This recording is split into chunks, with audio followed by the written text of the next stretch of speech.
छत्तीसगढ़ और तेलंगाना राज्य की सरहद पर स्थित कुर्रेगुट्टा हिल्स में सुरक्षा बलों को एक बड़ी कामयाबी मिली है।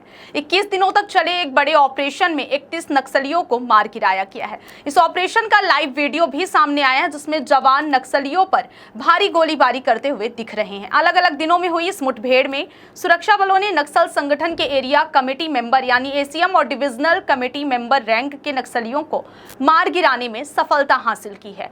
कुर्रेगुट्टा हिल्स नक्सलियों का एक बेहद सुरक्षित ठिकाना माना जाता था। इस ऑपरेशन के दौरान सुरक्षा बलों ने नक्सलियों के ठिकाने से 450 से ज्यादा आईईडी बरामद कर उन्हें निष्क्रिय कर दिया। इसके अलावा सैकड़ों की संख्या में यूबीजीएल, इंसास, एसएलआर और एयर गन जैसे हथियार भी बरामद किए गए। एक बड़ी सफलता यह भी रही कि पहली बार नक्सलियों की हथियार फैक्ट्री से 2 मेगा स्नाइपर बरामद किए गए हैं, जिन्हें नक्सलियों ने खुद बनाया था। ये मेगा स्नाइपर लगभग 500 मीटर की दूरी तक निशाना साध सकते हैं। मुठभेड़ स्थल से जवानों को नक्सलियों के स्नाइपर बनाने की एक किताब भी मिली है, जिसमें इसकी पूरी विधि लिखी हुई है। हालांकि सुरक्षा कारणों से हम उस किताब की तस्वीर या स्नाइपर बनाने की विधि आपको नहीं दिखा रहे हैं। सीआरपीएफ के डीजी जीपी सिंह ने इस सफलता को बड़ी उपलब्धि बताते हुए कहा कि पहली बार नक्सलियों के पास से मेगा स्नाइपर बरामद किया गया है। वहीं छत्तीसगढ़ के डीजीपी अरुणदेव गौतम ने बताया कि ये सभी हथियार नक्सलियों ने अपनी फैक्ट्री में बनाए थे और इस ऑपरेशन में उनकी 4 हथियार फैक्ट्रियों को नष्ट कर दिया गया है।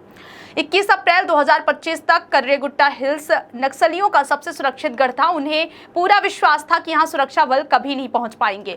इस इलाके में सैकड़ों की संख्या में नक्सलियों ने अपने लिए करीब 2 साल का राशन भी जमा कर रखा था। सीआरपीएफ और छत्तीसगढ़ पुलिस ने 14 मई को एक संयुक्त प्रेस ब्रीफिंग में इस ऑपरेशन की जानकारी दी। उन्होंने ऑपरेशन की शुरुआत से लेकर मुठभेड़ तक की चुनौतियों और सफलताओं पर आधारित एक 8 मिनट की डॉक्यूमेंट्री भी जारी की है।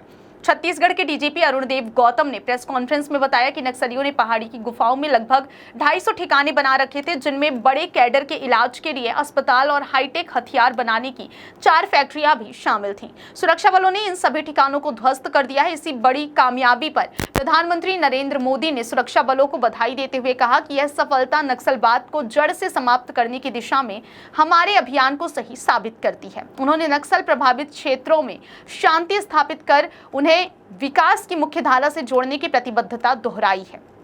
वहीं केंद्रीय गृह मंत्री अमित शाह ने कहा कि जिस पहाड़ पर कभी लाल आतंक का राज था, वहां आज शान से तिरंगा लहरा रहा है। उन्होंने यह भी दोहराया कि भारत 31 मार्च 2026 तक नक्सल मुक्त हो जाएगा। हालांकि इस ऑपरेशन को लेकर राजनीतिक बयानबाजी भी तेज हो गई है। छत्तीसगढ़ के पूर्व मुख्यमंत्री भूपेश बघेल ने कहा कि पुलिस और सुरक्षा बलों ने नक्सलियों के खिलाफ एक बड़ा ऑपरेशन चलाया, लेकिन आश्चर्य की बात है कि गृह मंत्री को इसकी जानकारी नहीं थी। उन्होंने राज्य के गृह मंत्री द्वारा मुख्यमंत्री के बयान का खंडन करने पर भी सवाल उठाए और मुख्यमंत्री से ऐसे गृह मंत्री को हटाने की मांग की। डीजीपी ने बताया कि कुर्रेगुट्टा की पहाड़ी पर पहुंचने के रास्ते में नक्सलियों ने 450 आईईडी बिछा रखे थे।